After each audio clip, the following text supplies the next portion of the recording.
Alright guys, welcome back to the channel. So, the D19 looks a little different than it did the other day in that short, doesn't it? Yes, the 20.8s, 34s, that's what was on it. They were actually Firestone tire, but I took them off because there was one spot as we were, pulling it on our sled there.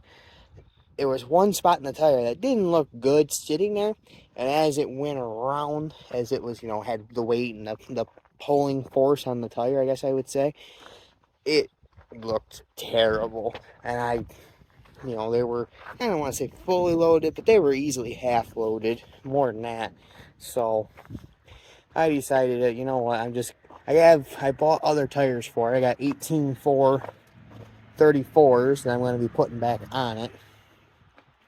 So I'm like, yeah, before I take it and pull it, and that tire splits open and I make a mess of the grounds with calcium, and I really don't want to winch it back up on my trailer with the leaking calcium. So it's just to save the two evils, I just decided to change tires just to make it better off. Plus, I got these are 16-inch. Got to pressure wash these yet to get them cleaned up.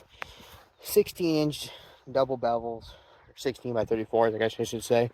But they're in good shape yet. As you can tell, they got some surface scaling rust on them, but wire wheel will do wonders on that. Valve stem holes in good shape.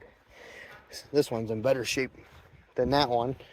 Valve stem hole should be somewhere around here. There it is. Let's see, that one ain't egged out too bad.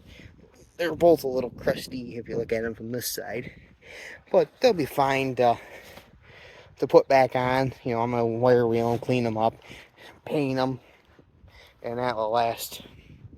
That lasts a long time. But again, they're gonna be loaded back full of calcium again. So, because calcium's easier for me than it is to go get rim guard, because I already took a whole bunch of calcium out of this tractor. So, and I guess let me show you the tires too.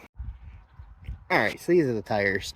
They're 18.4 34s, just like what should be on a D19. They're got pretty good tread, nothing special, but 8 plies. I don't think I mentioned that earlier, but they got pretty good tread. They're not dry rotted. I mean, there's a little creaking and cracking there, but nothing. The 20.8, I need to show you that at one point.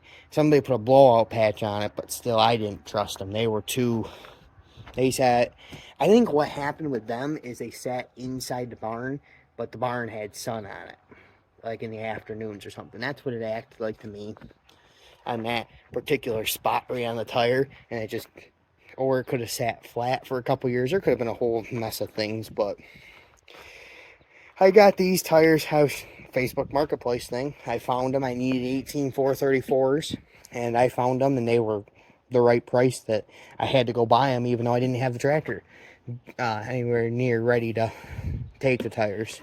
But the backstory on them is the guy was pulling transfer sled on a John Deere 4020, and he didn't like them. He just didn't seem like he could ever get a hold of the track enough because they were wore just enough.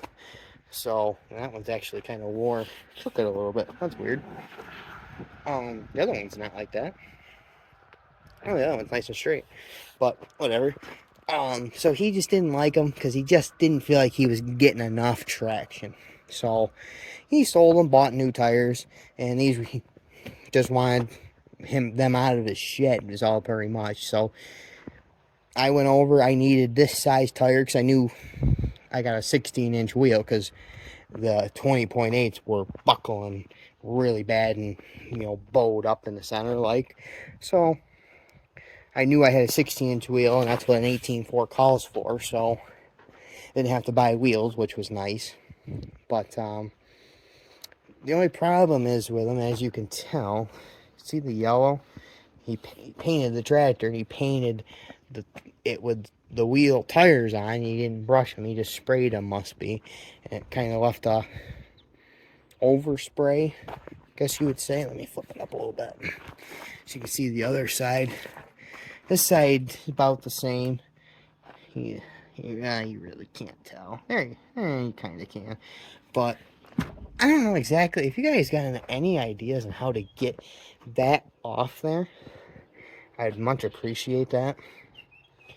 I was thinking of wire wheeling it, but I don't know if that's going to work. I read somewhere online maybe vegetable oil, but if you guys got any ideas on that, please leave it in the comments. But yeah, these should be good enough tires for that tractor. You know, I mean, all it's going to do is pull. So, and if I don't feel that they're getting the right traction, they're going to be a good set of tires I can put on. I have a John Deere 3020 myself, and that always, it needs tires. You know, just a rolling set of tires is all that tractor will ever need. So that's what these will be good for. If I don't like them for pulling, but I don't think they'll have one problem. They're a Firestone tire in general, so you know, everything with me has to be a Firestone. As you're watching my other videos, that everything I like is Firestone. So, well, I just wanted to give you a little update on what the D19's been doing. It's not supposed to rain for the next, geez, week and a half at least. So, it's a good time to get the tractor outside. Leave it outside, sitting on jack stands. It's just as easy as can be, because I had to use a skid steer to get them on and off, because they're too heavy for Dad and I to move around when they're loaded. So that's what we did. But yeah, stay tuned for more updates. I'll show you getting them back together. That Milwaukee transfer pump to pump the calcium out of them, it just makes it so much easier. And you pump, I don't know if that pumps hit 8 gallons per minute or something. When it's sucking through the valve stem, I'd be amazed if it's doing any more than 5. But you don't get your hands all messy, nothing. It just put the hose down on it after you pull the core out, and poof, done. Let it pump. But yeah, so if you want to see more about the D19, just stay tuned, because there will be more. And there'll be a lot more pulling too. So if you like it, please subscribe and leave a comment. If you, like I said, if you know any way besides a wire wheel to take off this yellow, please leave it in the comments, because I'll try anything, just because I don't want the look of the yellow. I don't think a wire wheel is going to work. I already said that. So, alright guys, you don't want to hear me ramble on forever about tires, even though I probably could. But, hey, have a good one.